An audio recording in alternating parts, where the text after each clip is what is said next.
Chris has just messaged. Yes, so welcome back to Leicester Fan TV. We're doing a tactics talk here for the Aston Villa game, really, third game back in the Premier League. Thank you all for watching on Patreon and your support. It's much appreciated. And we'll jump straight into it, really. In goal, let's go. Go on. Mads Hermansen, just straight in there. Again, there's no other keeper that's ever going to get in that place, really, is there? But then, again, we have been linked with a keeper, haven't we? Which is a bit of an odd one. Sam? Yeah, like you say, keeper, we've got enough at the moment. It's the last position we really need is a goalkeeper in the club. So I don't think we're going to get one before the window ends tomorrow night. I don't think we need to. I don't think we need to. It's definitely not a position we should be looking at. I think we all know we need to be looking at that striker position and not the goalkeeper. Hermansen, I think, has been a good keeper for us. He's very good at making the stops. Kicking distribution, I think, gains with confidence. Obviously, it's not his strongest point is to kick it out, as nor was Schmeichel's. That wasn't really his strongest suit at times. There was a little bit of liability, but he's a good shot stopper and good at passing around the back. Yeah. Moving into the defence then, Sam, we'll go for you first. Yeah, we're going to move things around a little bit today. Centre backs, I think potentially could see a bit of change. Maybe we'll go a bit more centre system just because of who we played against Tranmere. I think we are going to see five best guard in the centre back role. Well, which way we're going to put him? Because apparently FaZe is moaning when he is on the left hand side, so I might put him in the right. I'll put him in the right hand side then. We'll put him in the right hand side. I don't think it's that much of an issue. I mean, it's one person. It's what he wants to say. Okay, fair enough. Let's go for me. Go to the team. If really just wants to click it, that would be lovely. But Yannick Vestergaard, I think, has been a fairly solid player for us in the opening game so far. Reed's having a great time pressing it. Let's have a look, see if we can get it done. There we are. Thank you very much, Reedy. Tech guy, tech whiz, as he is. Didn't have the mics working first time either. Left back, I'm going to change things around a little bit. I think Christensen's looked fairly solid, but I think we're going to see Justin at left back. I mean, this is how I would line up anyway for Villa, just because he's got versatility around him and he can play in that role. I think he was a little bit of a liability against Fulham in our last game, so I do think we need to change things around.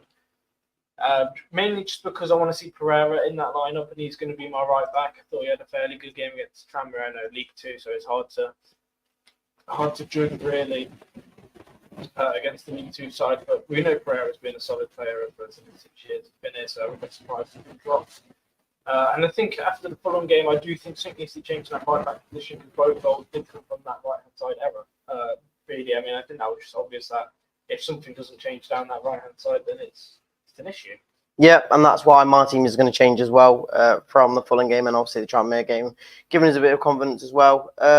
Again, FaZe goes in there for me. As much as he might be a bit unhappy at the moment, he played against Tranmere the other night, did well for me. Again, nothing really you could follow him again. And on the left-hand side, it's hard because I want to see Cody play, but then he did play midweek, so it's going to be Vestergaard, which... That's my issue, is some of these players, and they can feature, but I feel like if they're starting against Tranmere, they're not going to play the week. They're not going to play the weekend, and that usually tends to be how these things happen. Unless someone has an outstanding game. I mean, someone like Ayu, who did have a pretty good game up top, maybe he starts in the team, but we'll get onto that in a minute. Yeah, and then left back, Christensen. Again, I don't think he's put a foot wrong in any of the games he's played. In my opinion, anyway. I don't see why he deserves to be dropped. Obviously, I know you've swapped him out because you want Pereira in, but I'm going to do it the other way and say I want Christensen and Pereira in. Yeah, like I said, I don't think Christensen's done anything much wrong. Again, it's one of those things where we've done it many times before. We don't know the actual starting lineup, and it's probably going to take a lot of games. You're probably talking 10 games for us to properly figure out a team. I think Christensen's come in and done a good job, so I'm not saying he necessarily deserves to be dropped. I just think against Villa, if for me anyway, we're at home. If we're going to be more attacking, then let's have our more attacking defenders on. Pereira and Justin are, for me, more versatile and more open to attacking a lot better than Christensen is. But if the game plan is to sit back, then yeah, I think Christensen is the better choice and it's the more logical choice in that sense. Yeah, then moving into midfield then, Sam, for your team. I think there's only two people that come into it for me. Number one, we'll start Harry Winks again. Good game against Tranmere. I'm surprised he started, but he's one of these players that's be very fit and continue to play games. So again, he's got to go back into the team. I thought he had a bit of a bad game against Fulham, to be honest with you, but I don't think anyone had an amazing game. I think everyone was, that average standard, if not below it. So I think Winks comes back into the team. He's definitely one of the main starters. Alongside him, I'm going to go. Indeedy? No, I'm going to go Skip next to him. I think we need that confidence. And he had a good game. Again, it's against Tranmere.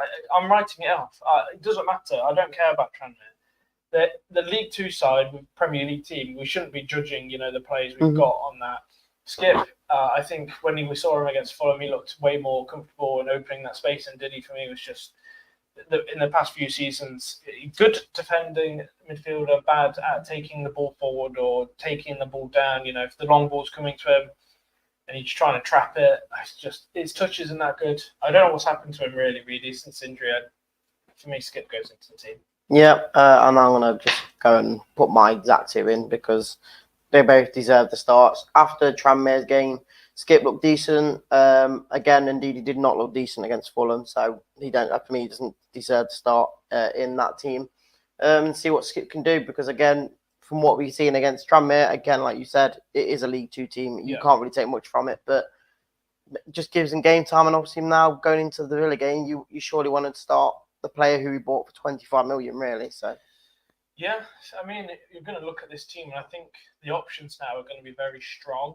Mm-hmm. I'm in two minds of players I want to start and players who I think deserve to start. For me, I'm going to go for probably a very different style to you. I'm going to go for this new lad that we have signed. I think he does start if he can. Maybe he doesn't, but I'd like to see him. El Canus, I think is how you pronounce his name. I'll get there eventually. My spacing is not good. I would like to see him in that team, but I don't know if he's going to be, match ready for us to go straight into that team. So I'd like him. I think if we're going to splash the cash, let's try and get him in the mix as soon as possible. And if not, Buonanotte is still, a good shout, and hopefully he can continue to be playing well. Only time will tell, I guess, on that one, really. I can go to my other attacking players before you. I'm going to start with striker because I think the wingers are a little different. I'll let you guess who you think is going to go up top. There you go. There's only really one man, unless by this time tomorrow we sign a new striker, but I don't think that's going to happen soon. Jamie Vardy goes straight back into the team, as always. We definitely need a new striker, though, to help with the rotation. And I think that's pretty much my middle of the park sorted. Really, I'm going to go for Fatu as the right winger. Looked good, I think, against Spurs. Had a very electric game when, we were attacking. I think everyone did. A little bit quiet in the Fulham game. Don't think there was much creativity, and I think that's just due down to tactics and how we were playing. I don't think we were implementing the right style. I think we were way too slow and way too, I guess, on the back foot when we didn't need to be. We saw Fulham attack and they were going for it, and we were just the complete opposite. We didn't do that. And I think that was, it's a fault. We've got some good attacking width on the left and right hand side, and we just didn't utilise it. A lot of talking. Last bit for me, then I'll really take over. I'm going to say left winger. I'll put him into the team. You can pull that face. He got a goal and assist against Tranmere. I think he deserves to be in the team. Out of everyone that against Tranmere and the players we've got, he was one that, you saw what he did. He got a good goal and he got a good assist. I think he deserves to be in that team over Decova Reid. Mavididi looked a bit mardy. So I would say IE should start against Aston Villa. That's just my opinion. But I think if you're going to have any players that want to be here and perform on the pitch, IE for me is the one I'd go for. It's the one I'd start. Fair enough. Always about opinions, isn't it? Going into my team then, I'm going to choose the exact same in the middle. One, I'll say, again, I don't think he has done too much wrong, but that Fulham game, he did feel a bit lost. And with the price we're buying for El Canus, I honestly can't see why we wouldn't start him. He has to start majority of the games. Yes, he's only 20, and people said that Buonanotte was only 19 or 20, but you're spending majority of your budget on one creative midfielder who is apparently highly rated. He has to be in the team, and maybe this is where we start to see all the creativity come from, because this is what we've been lacking. I think it's also due to how we played.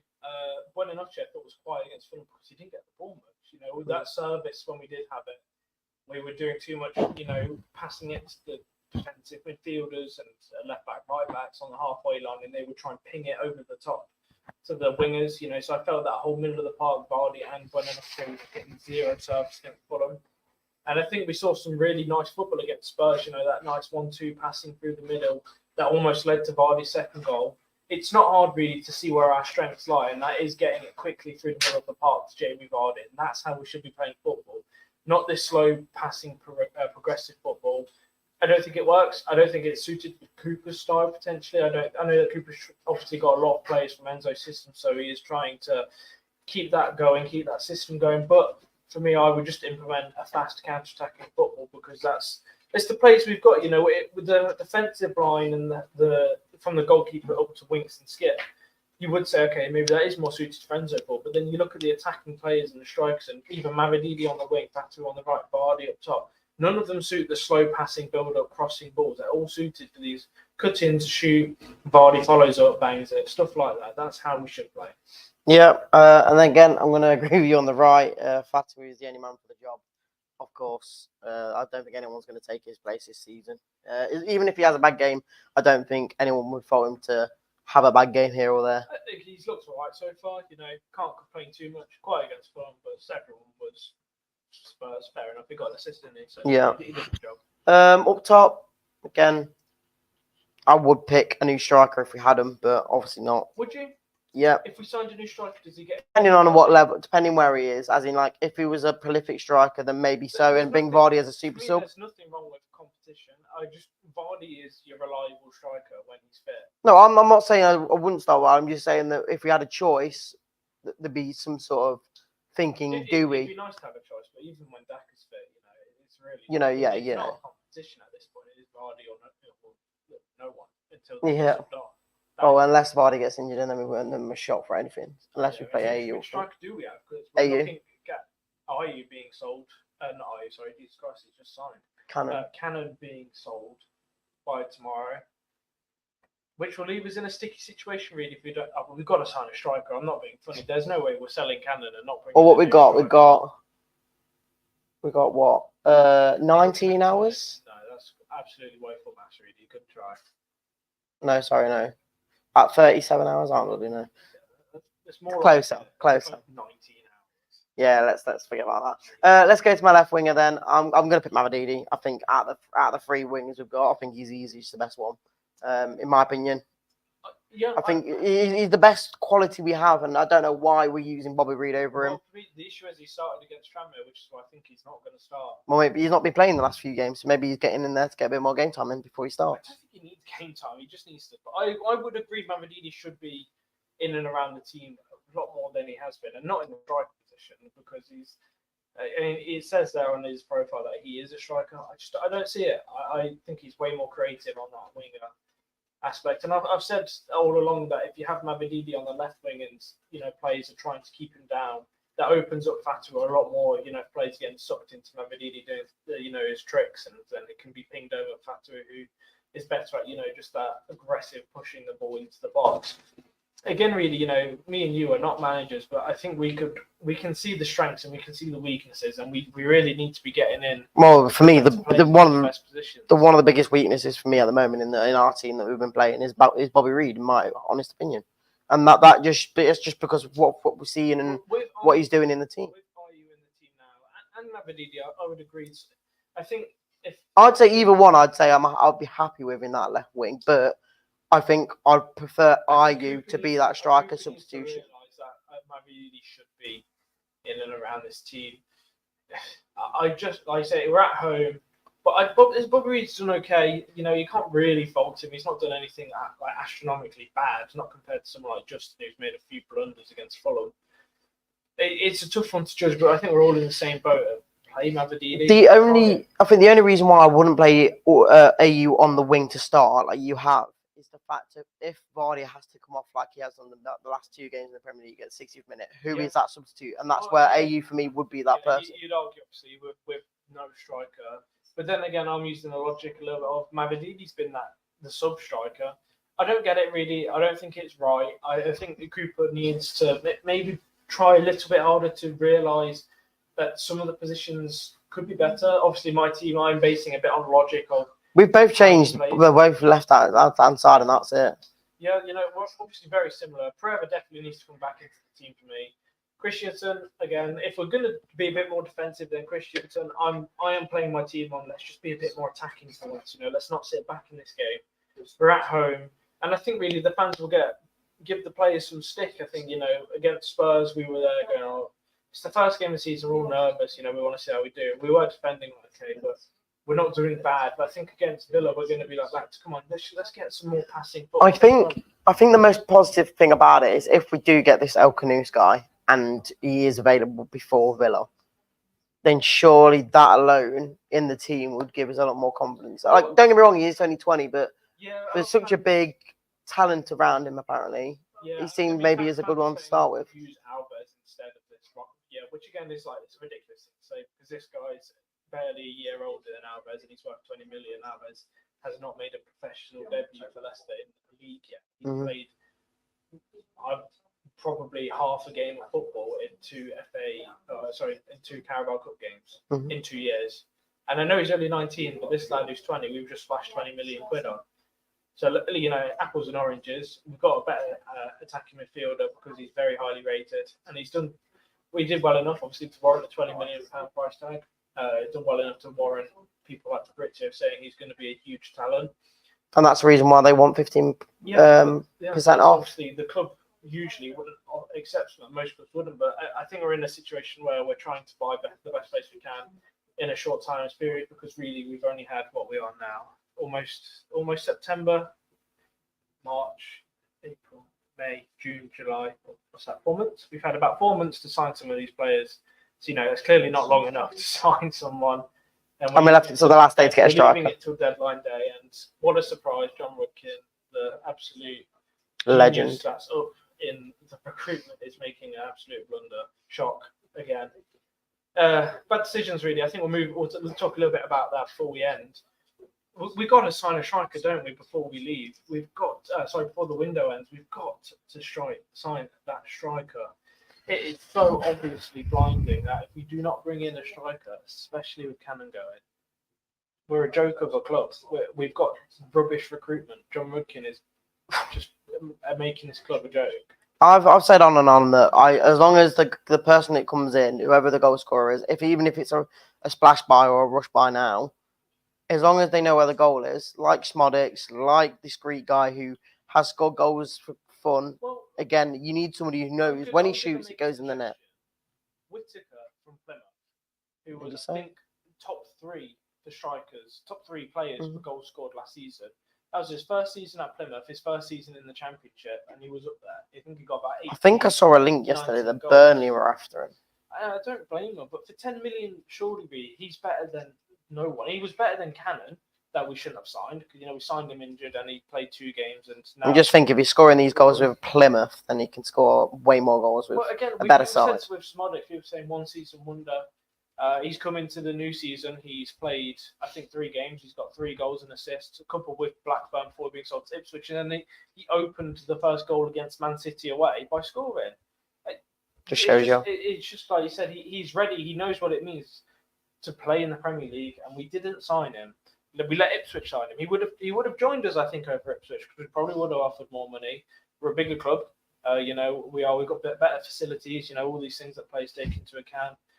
Just slow, really. We're absolutely slow, and we're signing someone who's double his price, who we don't know what he could do. Really, we'll see. What he does. Well, appreciate you all coming in, guys, and checking out the Patreon as always. Make sure to tell your friends to join the Patreon to enter the exclusive giveaways. Enter the exclusive giveaways. I like this Wink shirt that you'll be winning, or one of you will be winning at the end of the month. Yeah, so if you subscribed already, which you are, if you're watching it on Patreon, of course. You already entered into that. So why don't you go tell your friends, family, chalk out a few of that couch pounds that are down there somewhere. and subscribe. Instead of paying for a beer, you could buy one of Pay these. for a beer, have a root around. I'm sure if you had a look in your lounge, in your kitchen, in your bedroom, there's £3 lying around to enter into our Patreon exclusive content and to win a Wink shirt. We muchly appreciate. Muchly, not a word. Do you reckon any of these two will score tomorrow? Oh, on Saturday. I hope so. They're both in my FPL team, so at least one of them can. As long as it's Vardy. Yeah, he's on the bench for me, so Yeah. be better. Cheers. Obviously, See you in a bit, guys. Cheers.